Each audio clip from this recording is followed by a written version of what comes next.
State of matter నుంచి ఇంకో state of మ్యాటర్లోకి తీసుకెళ్ళగలిగేటువంటి సమర్థత కలిగి ఉంటుంది. ట్రాన్స్ఫర్మేషన్, ట్రాన్స్మ్యూటేషన్, ఒక స్థితి నుంచి ఇంకొక స్థితిలోకి తీసుకెళ్ళగే సమర్థత అగ్నికి ఉంటుంది. కింద లోకములో కామాది లోకములలో విరిగిపోయినటువంటి జీవిని ఉదరించి పైలోకములు తీసుకెళ్ళడానికి అగ్నికి సంబంధం ఉంటుంది. పైలోకములో ఉండేటటువంటి కింద లోకంలో తీసుకు రాగలిగేటటువంటి సమర్థత కూడా అగ్నికి ఉంటుంది.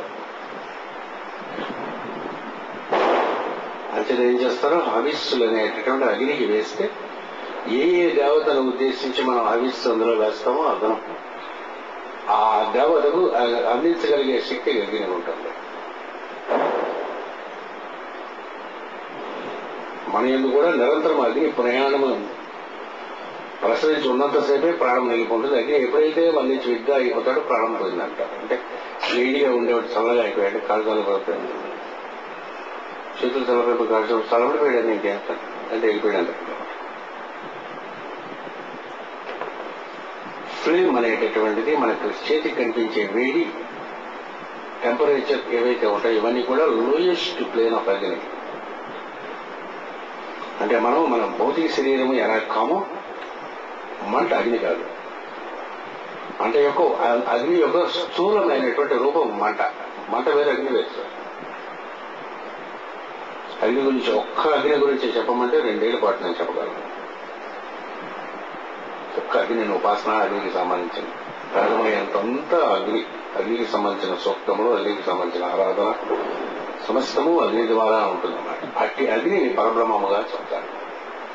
ఎక్కడైతే అగ్ని ఉంటాడో ఆయన చుట్టూ విష్ణువుగా వ్యాపించి ఉండేటటువంటి వాడు ఉంటాడు. కాబట్టి విష్ణువు అనే పదం ఎక్కడ భారతం నందు కానీ భాగవతం నందు కానీ వేదమందు వస్తే వ్యాపనము చెందువాడు, పెర్మియేషన్ అనేటువంటి లార్డ్ హూ పెర్మియేట్స్. విష్ణువు అంటే అంతర్యామే, సర్వమునందు అంతర్యామే వ్యాపించి ఉండేవాడు అని అర్థం చేసుకోండి. విష్ణు సహస్రనామం ఉండే పేర్లన్నీ కూడాను పర్యాయ పదములుగా ఉన్నాయి. సైంటిఫిక్ టెక్నికల్ టర్మ్స్ ఏదైనా సరే వేదం నందు కానీ పురాణం నందు కానీ ఒక పేరు వస్తే వెలాసిటీ, యాక్సలరేషన్, ఇలాగ వీటిని అయితే మనం సైంటిఫిక్ గా ఫోర్స్ వీటికి అలాగే డెఫినేషన్ మనం చెప్పుకుంటాం. అలాగే పురాణముల యందు వేదముల యందు ఏ పేరు చెప్పబడినా సరే అది it is not a proper name, it is a definition of name. దాని వెనుకున్న అర్థము కానీ మనకు కానీ తెలిసిన తర్వాత దాన్ని ఇచ్చేటటువంటి శాస్త్రం అనేది నిరుక్తం. అర్థం తెలియాలంటే అంచేత జ్యోతిషము, కల్పము, వ్యాకరణము, ఛందస్సు, నిరుక్తం ఇవన్నీ వస్తే తప్ప వేదం అర్థం కాదు. దగ్గర ఈ 6 అంగముల యందు సుప్రతిష్ఠుడై ఉండాలి, అంటే మాస్టర్ ఉండాలి. వాడు వేదం చెప్పడానికి అర్హుడు అవుతాడు. మనసులో బుద్ధి యందు సంయమనం చేసుకుని షడంగములు నేర్చుకున్న తర్వాత వేదమును పరమ గురువు యొక్క ఆశీర్వాదంతో పాదములను స్మరిస్తూ వేదాలు చెప్పుకోవాలి. అంత పరమపవిత్రమైన అటు వేదమునందు అగ్ని ఏం చేస్తారు, అగ్నిని ఉపదేశం చేసేటప్పుడు వీడే పరబ్రహ్మము అని ఉపదేశం చేస్తారు.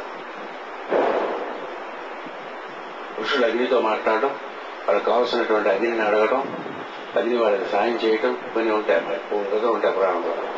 They are all history, not evidence.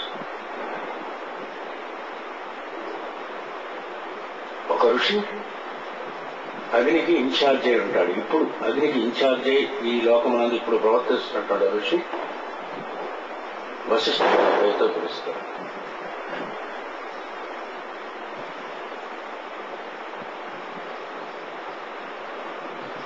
పరమ గురువుల్లో ఒక్కొక్క ఎలిమెంట్ కి ఒక్కొక్క గురువు ఆధిపత్యము కలిగి ఉంటాడు. ఎప్పుడైనా తర్వాత ఇందులో మాస్టర్ చెప్తూ చెప్పుకున్నాం.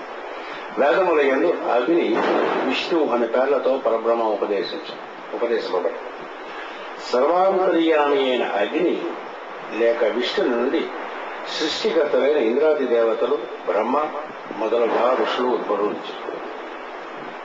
అగ్ని విష్ణువు అంటే సెంటర్ విత్ సెటిల్ పాయింట్ అయిన తర్వాత సమస్తమైన సృష్టి వస్తుంది. భగవంతుడు నేనున్నానని తను తెలిసి తన కొడుకుగా బ్రహ్మను పుట్టించి ఆ తర్వాత దేవతలందరినీ పుట్టించి తర్వాత ఋషులు పుట్టించి ప్రజాపతులను వచ్చి సృష్టి చేస్తుంటారు. ఏం చేయబడి ఆయనకు అలాగే ఇష్టం కాబట్టి ఏం చెప్పారు దాన్ని లీల అని చెప్పారు. అందుకని మీకు అర్థం చేసుకోండి. సృష్టి అంతా కూడా హౌ ఆఫ్ ఇట్ ఉంటుంది తప్ప వై ఆఫ్ ఇట్ ఏ ఉండదు.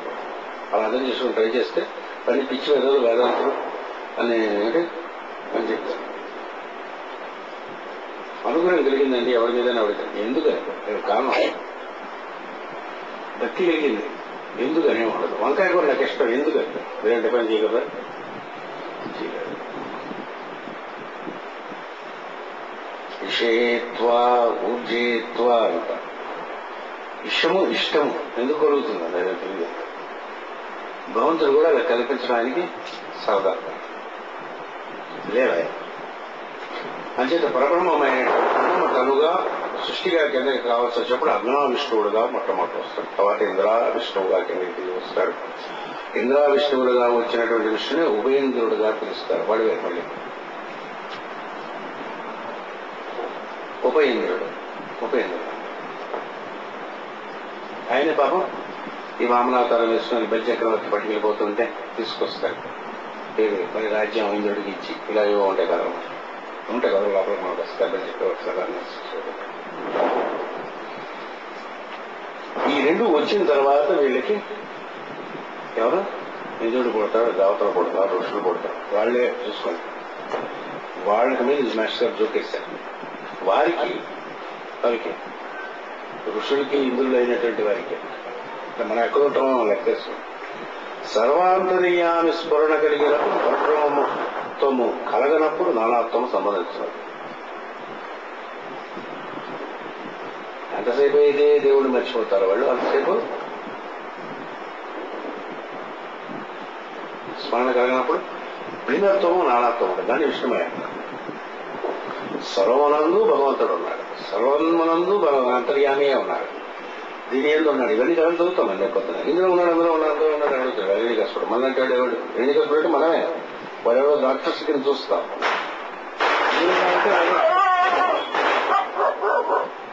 ఏం పర్లేదు ఇందులో ఉన్నాడా వాడు ప్రహ్లాదుడికి అందులో కనిపిస్తాడు, హిరణ్యకశిపుడు కనిపించాడు. నీకు కనిపిస్తాడు అందులో విష్ణువు? మీ ఆవిడలోనే కనిపించడు, మీ నాన్నలోనే కనిపించడు, విష్ణువు ఇంకెక్కడో కనిపిస్తాడు, మీ గురువులోనే కనిపించండి. చెట్టు పుట్టలు ఎక్కడ కనిపిస్తాడు? ప్రహ్లాదుడు కనిపించాడు.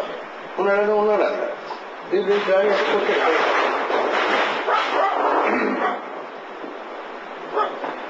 ఆరవ అధ్యాయము 7వ అధ్యాయం నందు వస్తుంది ప్రహ్లాదుని యొక్క చరిత్ర. చదువుకుంటామా? అద్భుతమైనటువంటి కథలు, రసోత్తరమైనటువంటి కథలు. అలాంటి ఋషులకి ఏంటో పాపం అక్కడి నుంచి పుట్టినటువంటి నిరంతరం ఆయన్నే తపస్సు చేసుకుంటేటువంటి వాళ్ళకి స్మరణ కలిగినప్పుడు నానాత్వం సంభవిస్తుంది. వీరుగా చూస్తారు. తనకన్నా వేరుగా ఒకరికన్నా వేరుగా చూస్తారు. దాని విష్ణుమాయ అంటారు. విష్ణువు అలాంటి మాయ కలిగించి మనకి ఆ మాయని ధరించాలంటే మళ్ళీ విష్ణుమూర్తి యొక్క పాదం స్మరించాలి. విష్ణుమూర్తి స్వరూపంలో మన పాదం స్మరింపజేయడానికి మనకు వచ్చేటటువంటి వాడు పరబ్రహ్మ కిందకి దిగి వచ్చేటటువంటి వాడనే గురువు అని చెప్తారు. ఆ పరమ గురువే కాబట్టి ఏ గురువు అయితే పుస్తకం రాశాడో ఆ గురువు నిరంతరము స్మరణ ఎందుందో అది పుస్తకం చదువుకునే కదా. గురువు స్మరణ లేకుండా మాత్రం పుస్తకం చదివిద్దాం అని అనుకుంటే మాత్రం ఎక్కదు. గురువు అనుగ్రహం ఉండాలి. ఆ స్మరణ తగ్గినప్పుడు ఏమిటవుతుందంటే నానాత్వము సంభవిస్తుంది. అందు మొదటి దాని వలన ఆనందము, పరమము మనము శ్రీకృష్ణుని అంది ధ్యానము, పరమగురువు ముందు పాదములు నచ్చు ఏ సర్వాంతర్యాన్ని మన అంత ఆయన చూస్తున్నంతసేపు ఆనందంగా ఉంది.